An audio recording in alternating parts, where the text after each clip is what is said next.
అరే విరాట్, ఏంద్రా బాబు ఈ కొత్త కోచింగ్?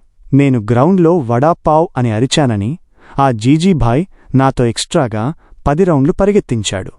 నీ బాధ పర్లేదురో, నేను సెంచరీ కొట్టి బ్యాట్ ఎత్తితే నవ్వొద్దు, అగ్రెషన్ కావాలి అంటున్నాడు. పొరపాటున నవ్వితే కూడా ఫైన్ వేస్తున్నాడు. అసలు డ్రెస్సింగ్ రూంలో రిలాక్స్ అనే పదానికే చోటులేదు. ఎప్పుడు చూడు ఇంటెంట్ అని ఊదరగొడుతున్నాడు. అవును, మొన్నెవరో fan I love you Kohli అంటే జీజీభాయ్ వెళ్ళి క్రికెట్ మీద ఫోకస్ పెట్టు, లవ్ మీద కాదు అని క్లాస్ పీకాడు. రోహిత్, విరాట్ ఎందుకు ఆన్లైన్లో ఉన్నారు?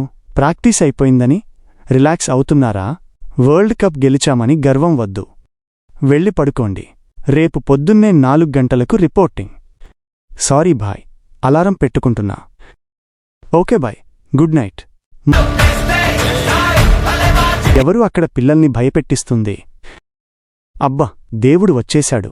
మాహీభాయ్, మమ్మల్ని కాపాడు. మాహీభాయ్, అమ్మయ్య, ఇప్పటికీ కాస్త ఊపిరి ఆడింది.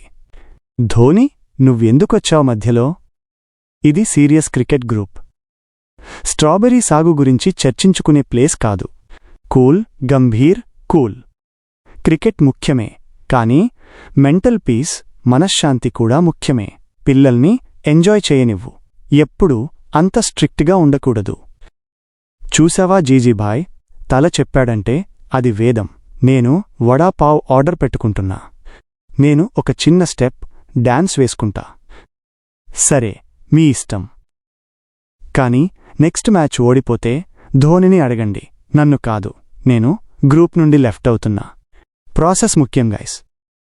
రిజల్ట్ ఆటోమేటిక్గా వస్తుంది. సరే, నేను క్యాండీ క్రష్ ఆడుకోవాలి. బాయ్. హమ్మయ్యా, బతికిపోయాం. ఈ చాట్ ఎవరో లీక్ చేసినట్లు ఉన్నారు. యూట్యూబ్లో జనాలు చూస్తున్నారు. ఒరే బాబూ, ఎవరైతే ఈ వీడియో చూస్తున్నారో వెంటనే సబ్స్క్రైబ్ కొట్టి లైక్ కొట్టండి. లేకపోతే జీజీభాయ్కి చెప్పి మీ ఇంటికి పంపి మీ చేత 100 రౌండ్లు పరిగెత్తిస్తాడు. అవును, సబ్స్క్రైబ్ చేయకపోతే మీ ఫోన్లో ఇంటర్నెట్ స్లో అయిపోతుంది. త్వరగా చేయండి.